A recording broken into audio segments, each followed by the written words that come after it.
líderovi súťaže, ktorý hrá kombinačný futbal. Možno v prvom polčase z našej strany bol trošku ustráchaný výkon s tým, že sme superovi dovolili vytvoriť si územnú prevahu, ktorú korunoval v 25. minúte nádhernou strelou, ktorou náš brankár nemal šancu.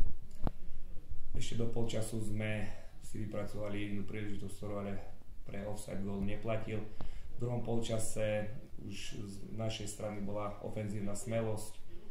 Dokázali sme, myslím, aj superovi znepríjemniť život. Vypracovali sme 2-3 veľmi dobré príležitosti, ktoré sme dotiahli do konca. Myslím si, že dneska sme pri troche šťastia sme si mohli odviesť bodík.